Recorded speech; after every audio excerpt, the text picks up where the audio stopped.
Hey guys, welcome to this week's podcast episode. And I'm really excited about today's guest. She's no stranger to the world of podcasting and thought leadership. She's Bobbie Carlton, and she's got a really interesting slant on making your TikToks better, public speaking, and she's had a number of experience with MIT, which she'll share. And I'm happy to welcome her to the show. So, Bobbie, welcome. Thanks for having me. Yeah, I know we were chatting backstage and you talked about how you got started in this space. So share that with the audience and I'm really excited to delve into the questions. Absolutely. And just for background for everybody, I usually tell people I have many jobs. The day job is I run a PR and marketing firm, and I have people that make the TikToks. And the PR and marketing firm, we do social media marketing, content marketing, public relations. The night job for many years was a an event in the Boston market for startups called Innovation Nights. And then the dream job is Innovation Women. It's an online platform specifically designed for female entrepreneurs, technical people, and professional people to get more visibility that helps drive their careers and their businesses. And yes, I have a little bit of background in the whole area of audio. I started my career in the radio business and I have a degree in broadcasting. Yeah. It's really interesting, because this podcast is also my marketing, and it's quite interesting to learn the tech. Um, so I mean we'll dive right into it and kind of the first question is talk about public speaking and you provided a stage, for people to come and, talk. And so kind of share with the path to empowerment through public speaking and how has your background in radio and public relations influenced your approach to empowering, especially the women entrepreneurs in public speaking? Yeah. And, early on in my career as a public relations person, I headed up global PR for a bunch of big enterprise software companies. And part of my job was to get executives on stage at conferences and events. I kind of feel a little bit like I was part of the problem because the vast majority of my clients and the people I was representing were older white males. And if you're looking on stage at major conferences, events, especially in the tech industry, there aren't a lot of women. Two-thirds of all conference speakers are men. So I Mm. saw that it left women out of all of these amazing opportunities to drive careers, promote businesses, and that's where Innovation Women kind of came from. Yeah, and you're doing a really great service, kind of representing, and this podcast is, representing the healthcare and trying to give healthcare more of a voice, and you're doing the same, which is quite interesting. And next question is, a lot of people they say that the fear of public speaking is one of the number one fears. And so, what common barriers do you see in females facing when it comes to public speaking, and how does Innovation Woman help overcome them? Yeah, so Innovation Women has more than 2,500 women on the platform who have raised their hands and said, I would like to be involved in public speaking. So we don't often actually have the conversations about the fear of public speaking because we have a lot of people who are very interested in getting on stage. It helps them promote their businesses. It helps them advance in their careers. They understand the benefits of public speaking. Now, that said, there are some people who are nervous about public speaking, who consider themselves introverts and see that as a barrier to public speaking.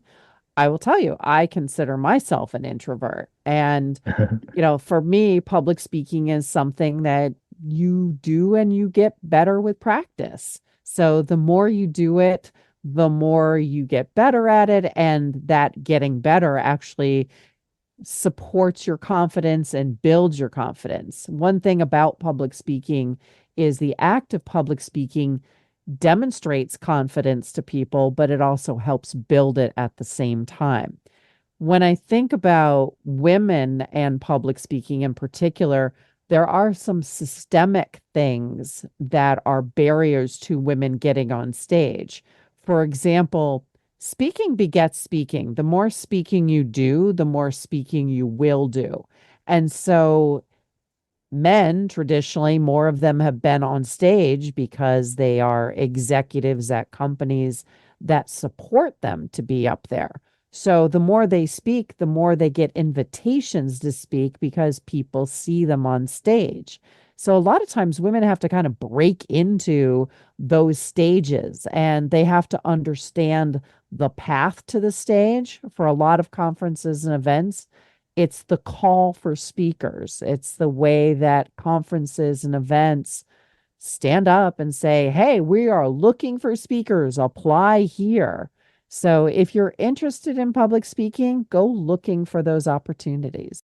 Yeah, very well said. And what's interesting is that I'm also an introvert too, and when I first started out, it was really scary, but then you kind of desensitize yourself to it, and you kind of find your niche and your groove. And they a lot of people consider public speaking an art. It's very similar to a musician or a singer, no difference than just kind of an artist. So there's an art and way of effectively conveying your message.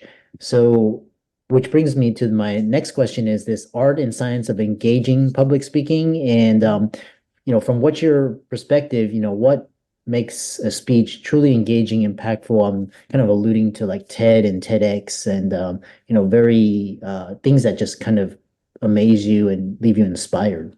Yeah, and I think TED and the TEDx brands have really helped to popularize public speaking. They are fantastic examples of public speaking that are available to all of us. I don't know if you know it, but there have been more than 50,000 individual TEDx events.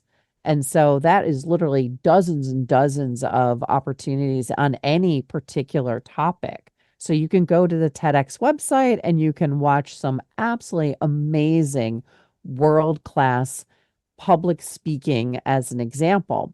And TEDx has a really good model for public speaking. One of the things that they do is they focus on kind of one big idea.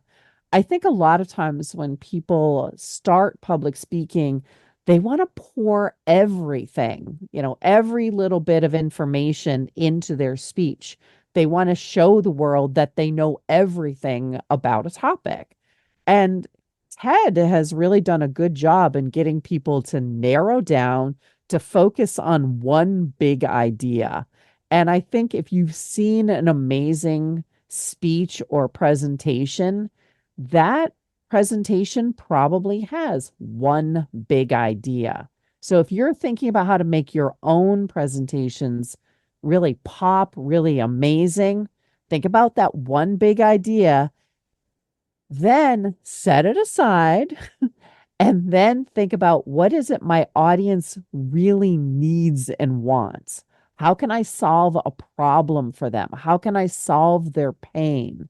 Because I think a lot of times as well, people think about what they know, their area of expertise, what they want to be known for, but they forget that the important part of this equation is the audience. How can you deliver something? How can you be in service to that audience?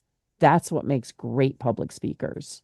Yeah, and it's so amazing because sometimes on TED, even though you can't attend the real event, it's like I said, YouTube's democratized a lot of the access, so you can really take that in, and you can basically one speaker can talk about one idea, and then the other speaker can talk about the same idea, and you can get two different impressions just the way they present that idea, which is really impactful because the way you talk and how you convey an idea is one question is, with helping hundreds of women achieve their star turns on stage, what are some key elements people that are interested to get started with public speaking, looking to improve their skills, what should they focus on? And how can you share kind of success stories with how you've helped those women get on stage? Yeah, I mean, our focus is kind of a big focus. We are looking at kind of tipping the gender balance So we're looking at this kind of in mass and quantity, but it is one speaker at a time. We have a Friday morning Zoom call literally every week. We call it Speaker Friends.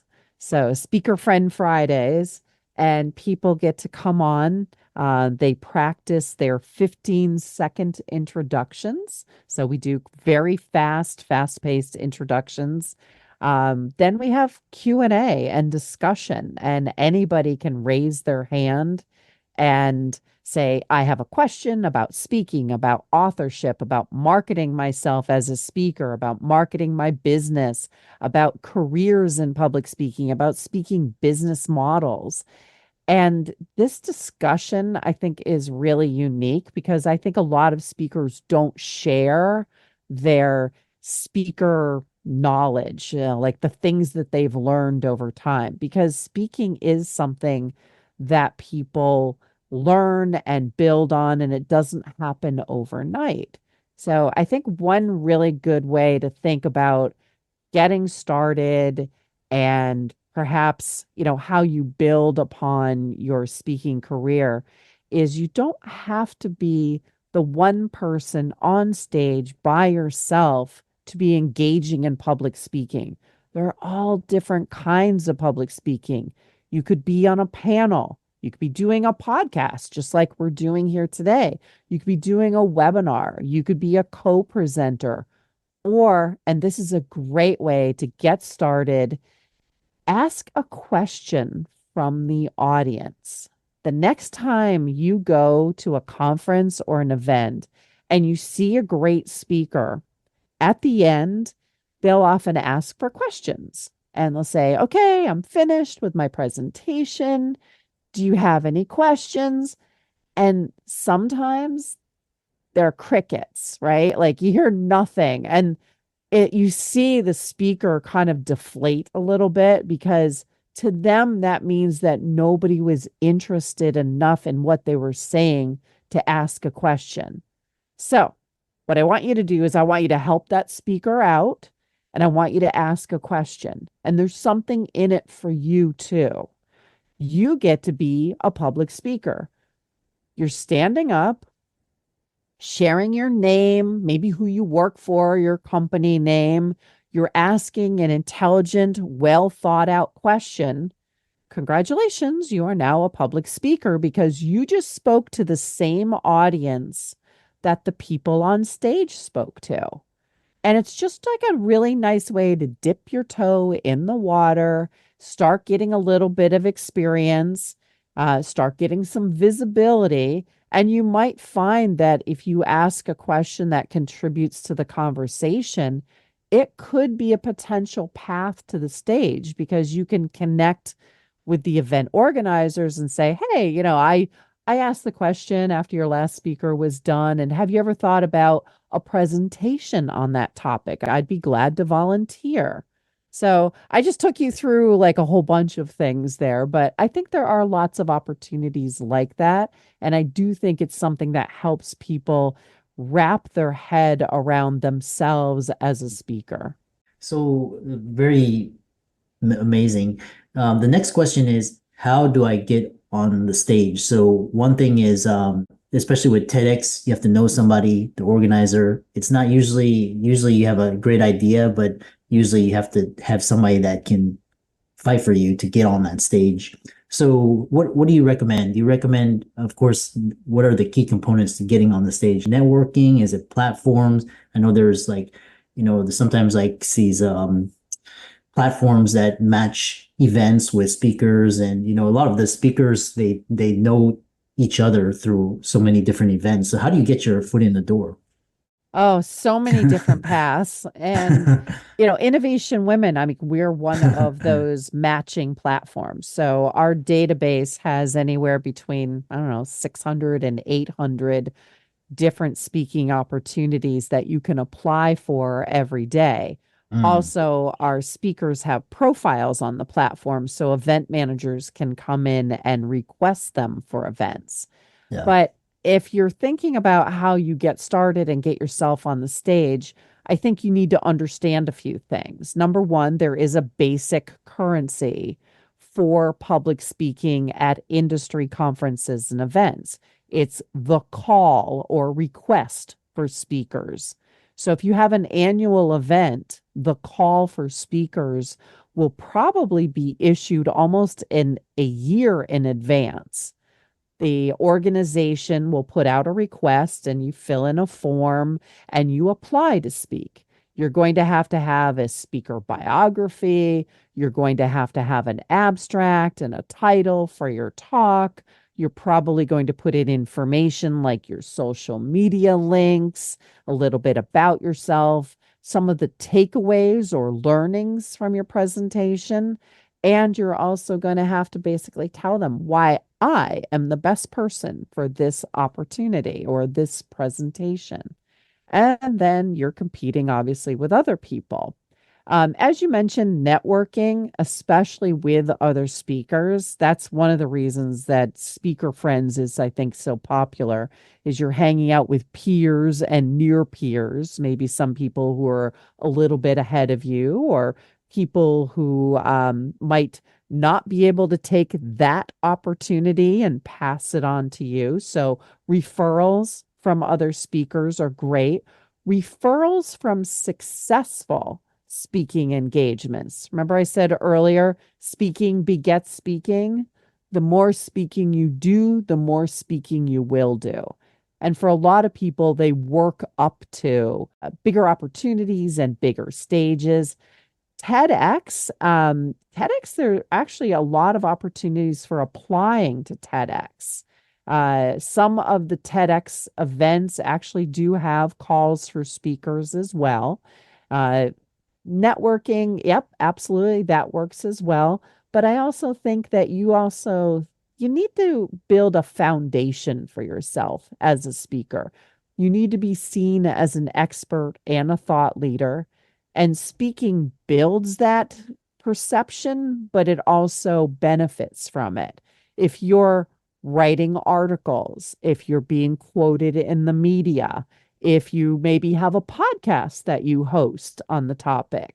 We have a fantastic speaker on our platform who hosts one of the leading podcasts about burnout. And when people listen to her podcast, she sounds brilliant on it, so they invite her.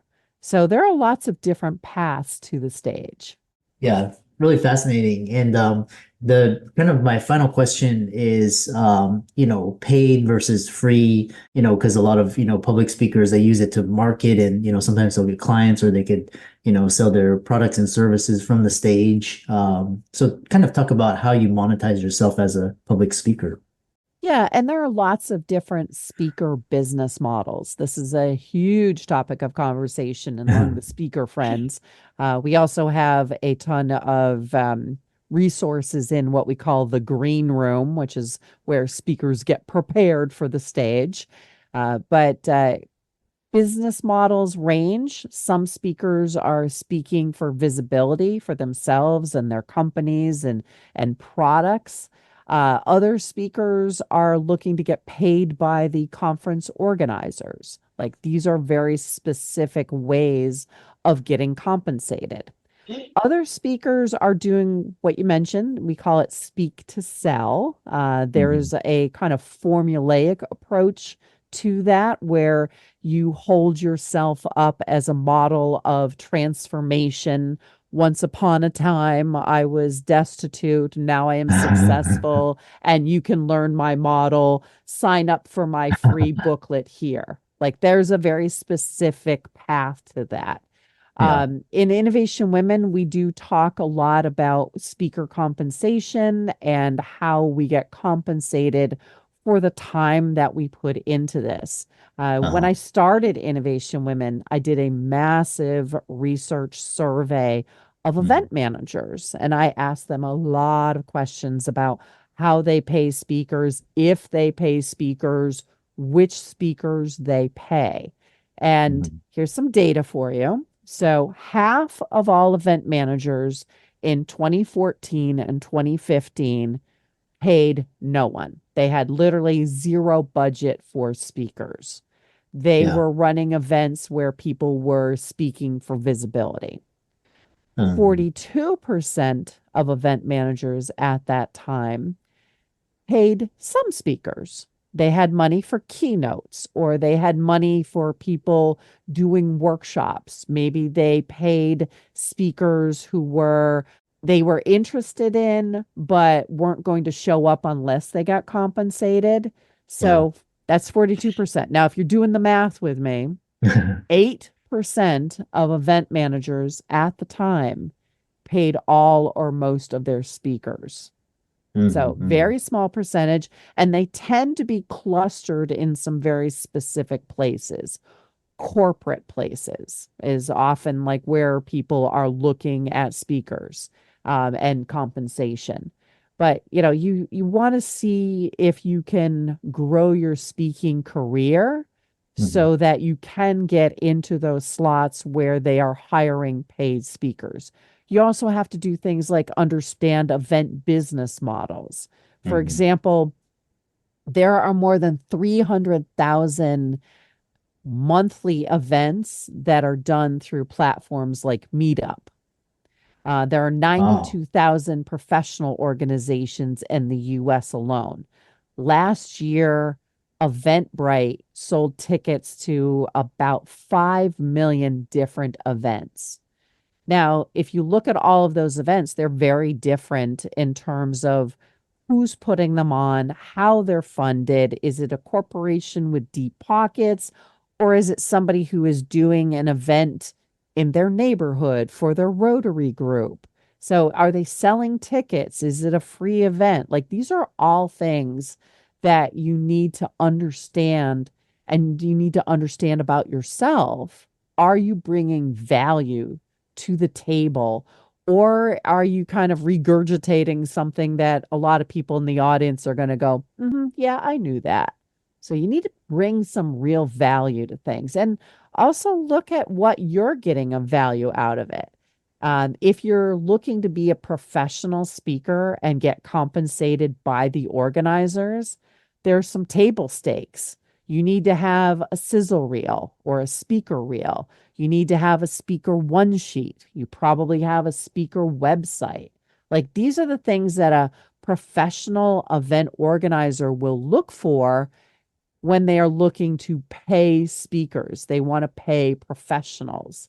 Maybe you go and you get a certified speaking professional designation from the National Speakers Organization. So, lots of different things to think about in terms of speaker compensation, speaker business models.